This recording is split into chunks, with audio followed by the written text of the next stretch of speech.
So our first speaker is Jim Demmel, who is a professor in mathematics and computer science at UC Berkeley. And without further ado, I'll let you take the virtual floor, Jim. Okay, thank you very much. So the motivation for this talk, besides celebrating Nick Hyam, is the fact that there are bugs in the BLAS and nla-pack that we need to fix, some that we discovered ourselves, some requests for users. And so I want to tell you about our plans to do that. And also there's a new IEEE Floating Point Standards Committee that just started meeting. It's not the old one, it's a new one for floating point for machine learning. And I just made a presentation on the same material at the last meeting on Monday to talk about how they have to make sure to get infs and nans right. So I will tell you about that too, time permitting. So here's some examples of why it's important to handle exceptions well, because they've been handled badly in the past. In this case, there was a ship, US Navy ship. There was a 0 in a database. It divided by 0. It crashed the database. It crashed the operating system. And the whole ship went out of service for about 3 hours. Nothing else went wrong, though. Then, of course, there was the Ariane 5 rocket crash because of an exception that was not handled correctly. The Air France flight crash, which killed a lot of people. And most recently, a robotic car crash. And so here is a picture of the crash. And if you go to that Reddit link at the bottom of the page, you can actually watch a video of it crashing. But here's a quote from the Reddit page about why it happened from the engineer. During this initialization lap, something happened, which apparently caused the steering control signal to go to NAN. So given that motivation, the outline for the talk for the first high-level goal is we want to handle exceptions consistently, but we don't want to cost too much more than the reckless code that people use now.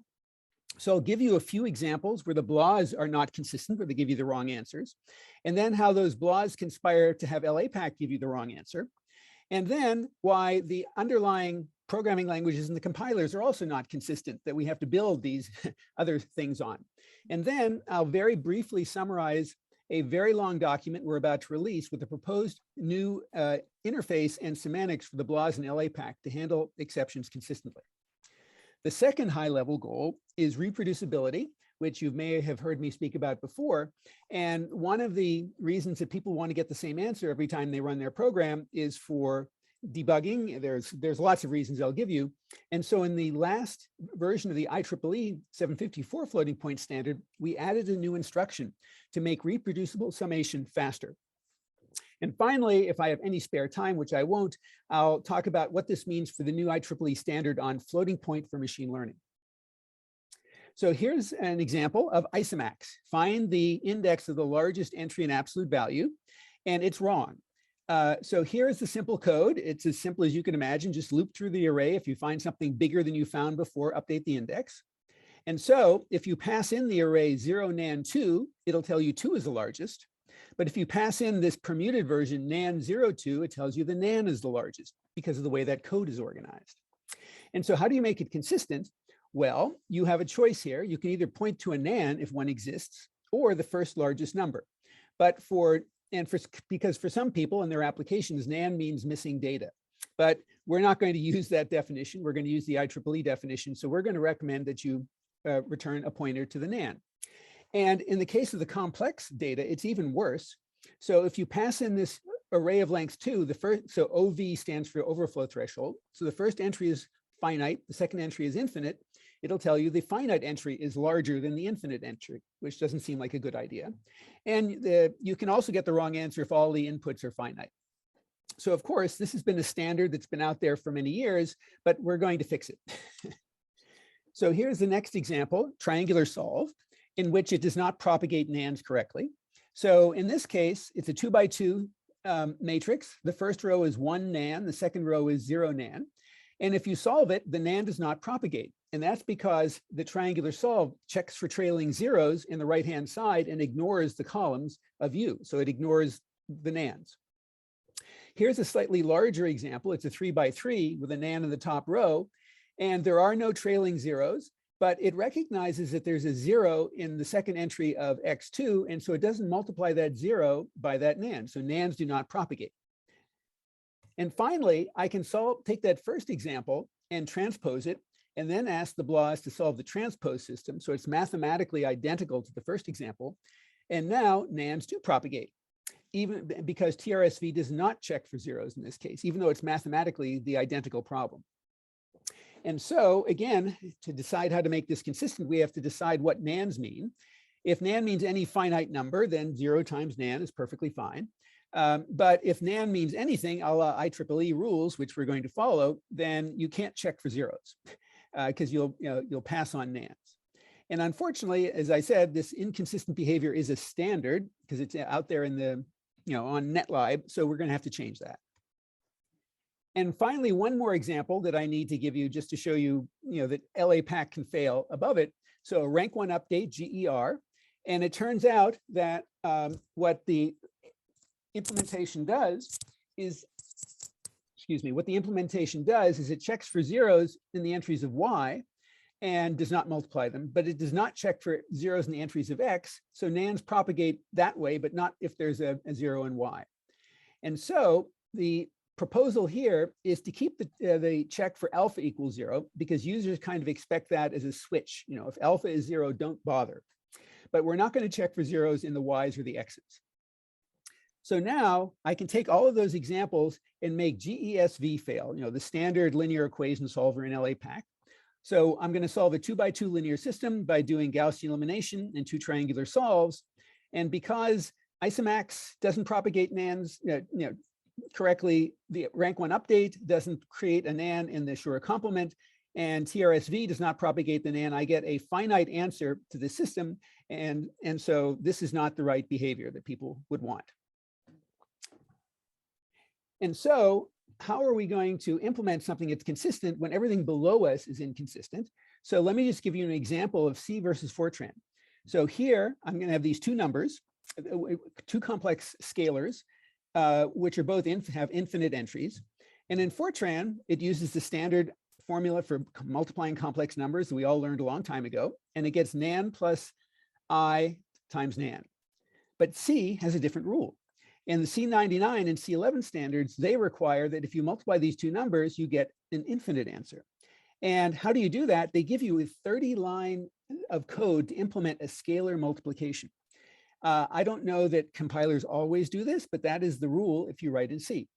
And they have similar rules for how nans and infinity should propagate for division, but they don't tell you how to do it. So the next problem is that min and max differ in different languages and compilers. They may or may not propagate nans.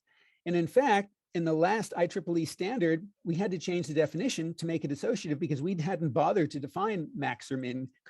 And so you may not get a nan, but now you do. But it's going to take a while for that change in the IEEE floating point standard to propagate to compilers. So all of these problems are outside our scope, so we have to live with it. So that means we need to come up with consistent exception handling rules that are flexible enough to accommodate all these different divergences on the levels below us over which we have no control. And so I'm going to give you a 1-slide summary of a very long report, which we're going to publish in a few days, which is what our new rules are. So if infs and nans are inputs or they're created while running, first of all, you want to make sure the program will still terminate. And of course, we're not going to solve the halting problem. What we mean is that if you have a loop, you're iterating until some error is less than tolerance, you can't have a loop like that. You also have to have a limit, which is the number of iterations is less than some upper bound. So that's sort of to guarantee that you terminate. And then if you do have infs and nans, they have to propagate to the output in some way, either in a flag or appearing in the output, so they're not lost. So that's one outcome. Or they can be explicitly dealt with by the programmer because we have some clever algorithms that expect to have infs and nans and do the right thing to get rid of them. And the other possibility is that there's some simple, well-documented, user-approved cases where nans and infs do not propagate. So if you set beta equals 0 in gem in matrix multiply, you're just not expected to use C. You're just supposed to multiply A times B times alpha. So if there's a nan and a C, it should not propagate. So we're not going to change those rules. And for LA-PAC, we're also going to provide reporting using info and even more complicated things. And I'm not going to try to go into that now. We got user input over the course of over a year, and so all of that is turned into a rather complicated proposal. and which is, I was hoping to be able to give you a link today, but it's not quite ready, hopefully in a few days. And there is an older version that's available, which just talks about the blahs. Our plan for that has not changed. So now let me go on to reproducibility. How much time do I have left? Still top of that. Can someone say how much time I have left?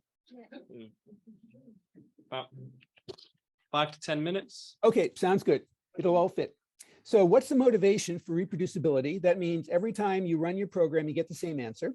And some of you may remember there was email sent to NA Digest some years ago, where there was a vendor who was selling finite element software, and they had customers who were civil engineers, and those civil engineers had customers who had lawyers. And the lawyers said, whenever you run your finite element program that says whether the building will fall down in an earthquake or not, it can't change its mind if you run it again. And so that motivated the vendor of the finite element code to send email to NA Digest asking, does anybody have a reproducible parallel sparse linear equation solver? Because we have these lawyers. And so that motivated me to send email to the 100-odd Berkeley faculty on this email list who do, scientific computing, saying, did you folks know that reproducibility is dead for lots of, parallelism reasons? And most people said, well, how will I ever debug? One person said, oh, I know better. I do error analysis. That was Khan. There are not many people like him. One person said, well, how am I do all of these large scale simulations looking for rare events. And if the rare event occurs, I need to go back and reproduce it so I can figure out why it occurred. And if I can't do that, I can't do my science. But the most interesting request came from Stuart Russell, whose software is used 24/7 to detect illegal underground nuclear testing by the United Nations. And he said, well, what if my software says the North Koreans did it and then they didn't do it? That would just be a mess at the United Nations. So anyway, there's been a whole sequence of workshops at supercomputing to talk about this and what to do about it. And so the challenge that we undertook was to deal with not the entire problem, because there's lots of sources of lack of reproducibility, but just to deal with floating point summation. Because when you do summation, floating point addition is not associative. And when you do a reduction on a parallel machine, or even if you call it on your local multi-core machine, you could do the operations in a different order every time you do them and get a different answer. So the goal is bitwise reproducible summation at a reasonable cost. And so what we ended up doing, and so we had an algorithm for this, but then in the IEEE Floating Point Standards Committee, we decided to add a new instruction to make it run faster. And this new instruction makes both classical algorithms like two-sum, or consummation, those kinds of things, they run faster, but it also makes this reproducible summation run faster too. And there's some links to that material. So here are the goals that we had for reproducible summation. So the first one is it's a reproducible sum independent of the order, assuming it's just a small subset of IEEE. But we do have some limits in how many summands you can have, but they're very large, so it shouldn't affect what people do in practice. The accuracy should be at least as good as conventional and tunable. So in our case, the default is actually 80 bits of accuracy if all your summands are double. Exceptions should be handled reproducibly. You should always get an int for an and, every time you run it. It should only do one read-only pass over all the summands, because otherwise it's too expensive. It should only cost one reduction, so you should only have to call, reduce on an MPI once on your parallel machine with the right operation. And it should use as little memory as possible. We can't afford to use, say, a Coolidge accumulator, which is an enormously long accumulator, to get the exact answer. And so our default is that one of these reproducible accumulators will cost you 6 floats. So that's the size that it takes to get the same answer every time. And then, we should design the software well so people can use it in lots of different situations. And so here's the trick. It's sort of simple at a high level. The code is also very short, but the proof goes on for many pages. I won't talk about it.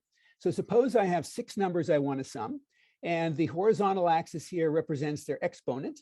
And so this number is smaller than that one and so forth. And they're spread out over 3 processors. And I want to compute their sum reproducibly no matter what order I do the sum in. So what we're going to do is have some predetermined boundaries that just depend on the definition of the floating point, exponent width and so forth. And we're going to break each summand up into bins. And so, and each one will fit in exactly 2 bins in this case. And then what we do is we only keep the top K bins, in this case, the top 2 bins, and we don't, and in each one of those bins, we compute the sum and it'll be accumulated exactly. And everything that's below the top 2 just gets thrown away or not computed in the first place. So that means we get an exact reproducible sum of the top 2 bins. And then this is the usual round off stuff down at the bottom. And so what does the inner loop look like, and how did we make it run faster with a new floating point instruction? So the inner loop basically looks like a classical 2-sum operation. I want to compute x plus y, and I want to get the head and the tail. So h plus t is the exact sum of x plus y. And so this looks like the usual algorithm that's been around for a long time. And the only trick that we needed was that we needed to set the bottom bit of the mantissa of y to be 1 by doing an OR operation to make sure it always rounded in the same direction. And then all the rest of the error analysis works. Yeah, so this just says we had to make sure, to get reproducibility, we had to make sure we rounded in the same direction. And so the new instruction fixes that in IEEE by having a round to nearest, but break ties towards 0. So that's the only thing we had to add in order to get this to work. And that makes, reduce the number of instructions by a factor of 2 in all of these classical algorithms. And so here's just a plot of what the error bound looks like. The condition number is on the horizontal axis. It's the largest entry in the array divided by the true sum. So this means the farther over to this side, the more cancellation you get. And you can see that, until the cancellation gets extreme, you still get, lots and lots of correct digits by doing the new algorithm. And I'm almost done here. And so using this new operation, we dropped the cost from 9 floating point operations to 3 floating point operations, assuming that the hardware actually does this operation as 1. And so we'll see whether the hardware vendors actually implement it or not. It's what's called a recommended instruction, not a required instruction in the new standard. And how much faster is it or slower is it than the classical one? We've done lots and lots of different benchmarks. Let me just point to this case. So we're trying to sum 1,000,000 numbers spread out over 1,000 processors on a Cray XC30. And we have various different algorithms, versions of the algorithm, but in the best case, we only got a factor of 20% slower because, run the new algorithm to get the exact sum compared to the, parallel BLAS, the PBLAS version of DA sum. So, and then in the worst case, we were 3 times slower to do this parallel summation and get reproducible results. So this is joint work with a lot of different people. So the reproducible BLAS was done with lots of postdocs and PhD students. The IEEE 754 committee, let me just point out to Jason Reedy, former student who helped put together the new instruction. And the exception handling work is a big team of the folks who are responsible for the BLAS and LAPAC. And hopefully we'll have our report out soon. And so let me just say that there's still a lot of work to do. We need to produce, versions of the BLAS and LAPAC with consistent exception handling. We have a proposal, and once the community agrees on it, we can go get the implementation done. We'd like to, get reproducible versions of all that too. How do you test for correctness with these new semantics? We're thinking about that. And we have a lot of ideas that we're going to collaborate with our programming system colleagues to make it work better. So let me close by saying that if you want a job in this field, there is hiring. And so maybe you've gotten the same spam that I've gotten occasionally. So, if you can answer that question, you can get a job in Silicon Valley. So I'll stop there.